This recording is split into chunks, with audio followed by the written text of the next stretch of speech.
माँ किधर हो? जल्दी आओ, मैं निकल रहा हूँ। धंधे का टाइम हो चुका है, मुझे देरी हो रही है। हाँ हाँ बेटा, बस 1 मिनट आ रही हूँ। अब क्या हुआ माँ? मैं लेट हो रहा हूँ। हाँ हाँ, ये ले, आज फिर तू अपना टिफिन भूला जा रहा था। सॉरी माँ। सॉरी के बच्चे, इतना बड़ा हो गया, कब तक ख्याल रखूंगी मैं तेरा। हाँ, मेरी भी उम्र हो चली है, क्या पता भगवान कब मुझे अपने पास बुला ले। इसीलिए मैं तुझे कहती रहती हूँ कि तू अच्छी सी लड़की देखकर शादी क्यों नहीं कर लेता। मैं भी अपने बहू और पोते का मुंह देखकर मरूंगी, मेरी भी तमन्ना पूरी हो जाएगी। अरे माँ, फिर तुम सुबह सुबह ऐसी अशुभ बातें करने लगी। मैं तुम्हें कुछ नहीं होने दूंगा। और शादी का क्या है, वो तो एक ना एक दिन हो ही जाएगी। फिलहाल अभी मुझे बहुत देर हो रही है, मैं काम के लिए निकल रहा हूँ। दीपक एक ऑटो रिक्शा चलाता था। जब वो 15 साल का था तब उसके पिता का देहांत हो गया था। इसी कारण दीपक को ही घर की जिम्मेदारी उठानी पड़ी और कॉलेज की पढ़ाई छोड़कर अपने पिता के ऑटो चलाने का काम दीपक ने संभाल लिया। जब दीपक के पिता की तबीयत खराब थी तो उनके इलाज के लिए जो उन्होंने कर्ज लिया था उसे उतारने के लिए दीपक ने अपना घर भी बेच दिया और माँ के साथ किराए के घर में रहने लगा। दीपक की एक बड़ी बहन भी है जिसकी शादी उसने अच्छे घर में कर दी है और वो अपने घर में बहुत खुश है। और इस बात की दीपक और उसकी माँ को बहुत तसल्ली है। हर रोज की तरह दीपक ऑटो लेकर काम पर निकलता है, लेकिन काम से घर वापस आने वक्त उस रात कुछ ऐसा होता है जो उसने कभी सोचा भी नहीं था। दरअसल काम पर से घर वापस लौटने में दीपक को देर हो जाती है और सड़क भी सुनसान हो जाती है। तभी अचानक दीपक की नजर एक लड़की पर पड़ती है, जहां लड़की रोड पर अकेले खड़ी होती है और वो पूरी तरह से शराब के नशे में धुत होती है। ये देखकर दीपक को थोड़ी हैरानी होती है और हिचकिचाते हुए दीपक उस लड़की के पास जाता है और उसे अपने ऑटो में बिठाता है। दीपक उस लड़की से बात करने की कोशिश करता है ताकि वो उसे उसके घर पर पहुंचा सके। मैडम जी, आपको कहाँ जाना है? आप अपने घर का एड्रेस बता दीजिए, मैं आपको आपके घर छोड़ दूंगा। लेकिन लड़की इतनी ज्यादा नशे में होती है कि वो कुछ बोल ही नहीं पाती, उसे खुद होश नहीं रहता।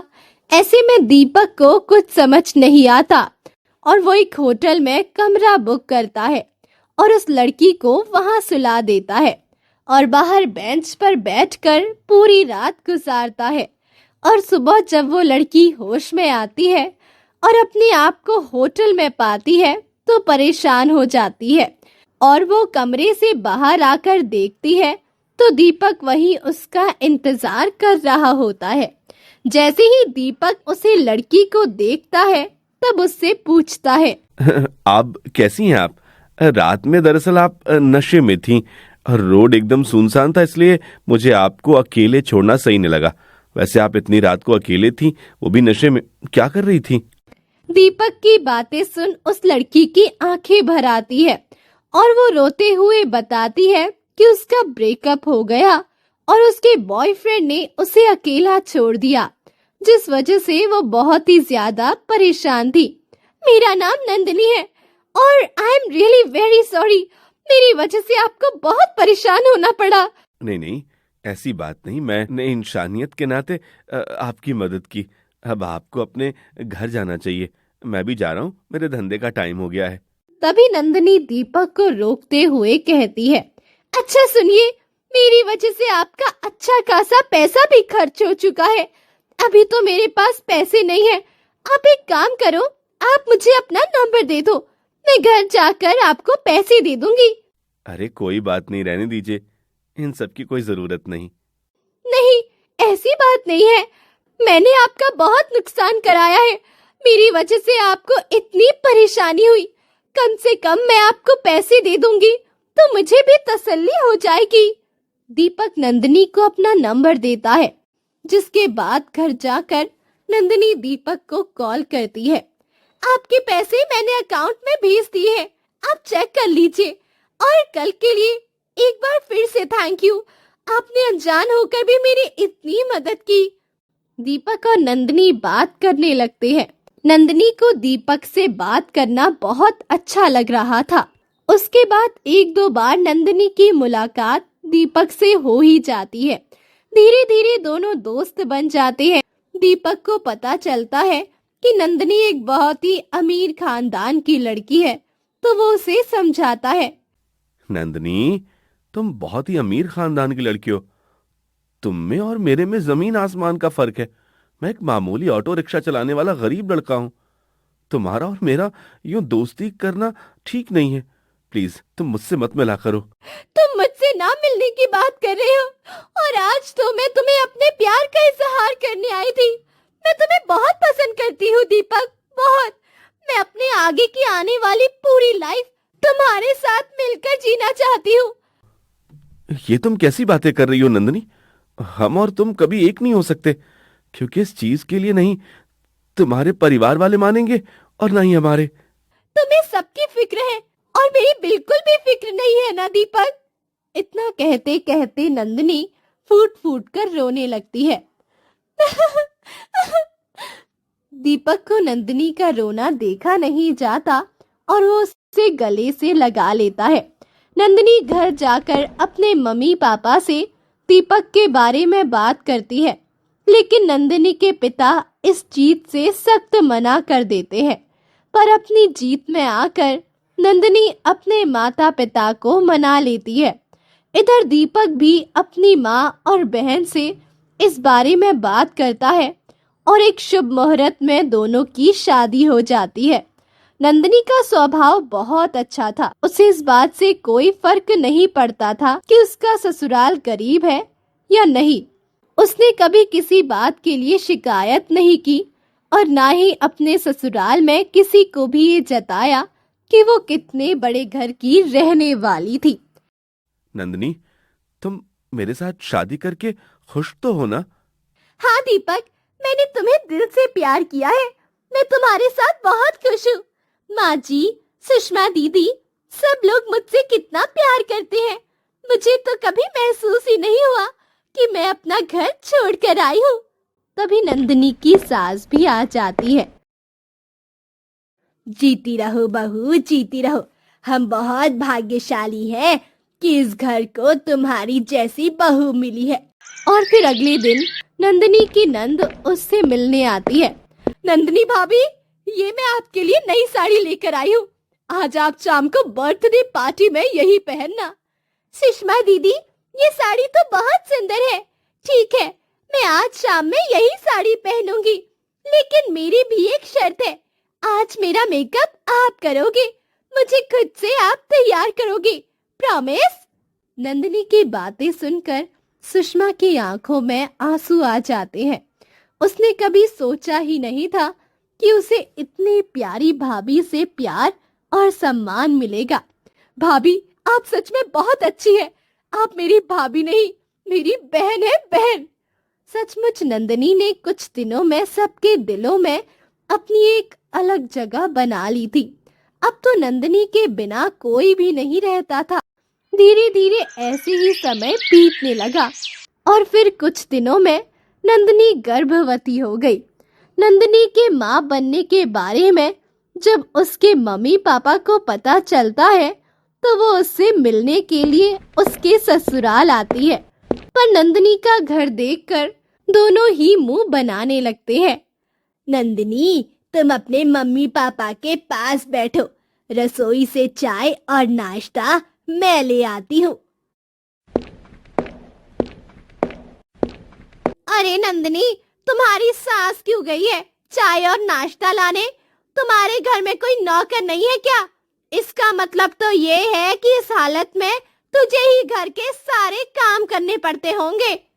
कैसी बातें कर रही हो सुमित्रा तुम? तुम जानती भी हो तुम्हारी बेटी ने अपने जिद में आकर किस घर में शादी किया। इस घर में 2 वक्त की रोटी खाने के लिए भी इन लोगों को सोचना पड़ता है। एक टाइम का बच्चा हुआ खाना दूसरे टाइम खाते होंगे ये लोग, और तुम मुझसे नौकर की बात कर रही हो? हैं? कहाँ से रखेंगे ये लोग नौकर चाकर? हैसियत भी तो होनी चाहिए ना। नहीं पापा, ऐसी कोई बात नहीं है। माँ और दीपक ने तो मुझे कई बार कहा है कि घर में कोई काम वाली रख लो, पर पूरा दिन मैं घर पर रहती हूँ, मेरा भी मन नहीं लगता, और फिर मैं तो कुछ भी नहीं करती, सारा काम माँ जी ही करती है। वो तो मुझे बेड से उठने भी नहीं देती। ये लीजिए चाय।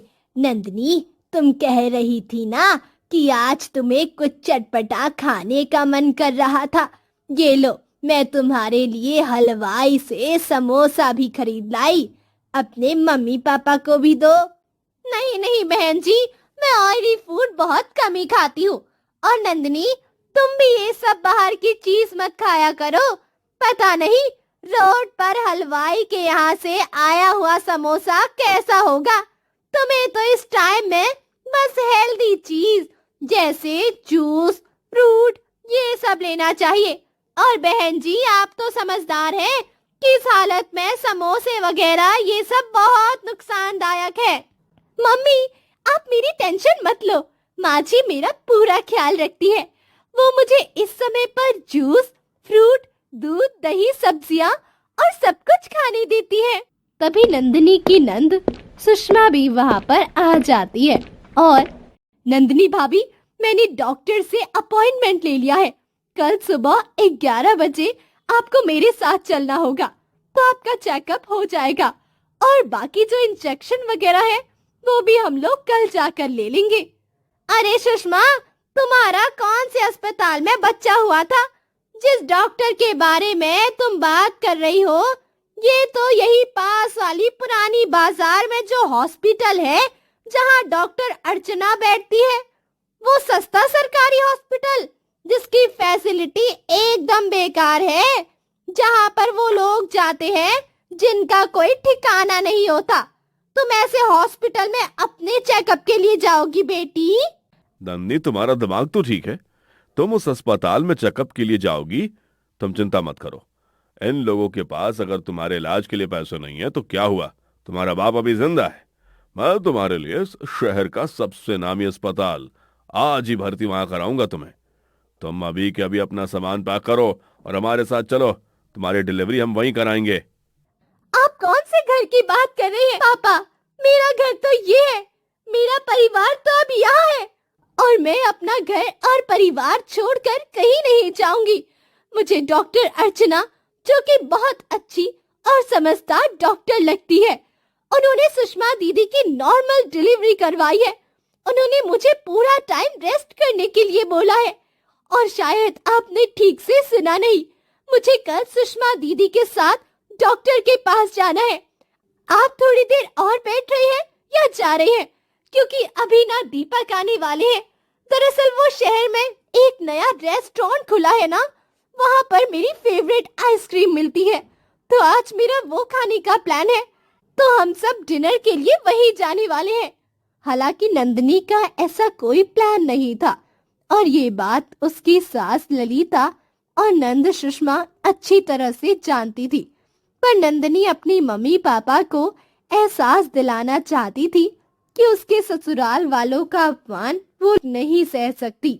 अपनी बेटी में ये बदलाव देखकर नंदिनी के मम्मी पापा लज्जित हो जाते हैं, और तभी वहां से उठकर वो लोग चले जाते हैं।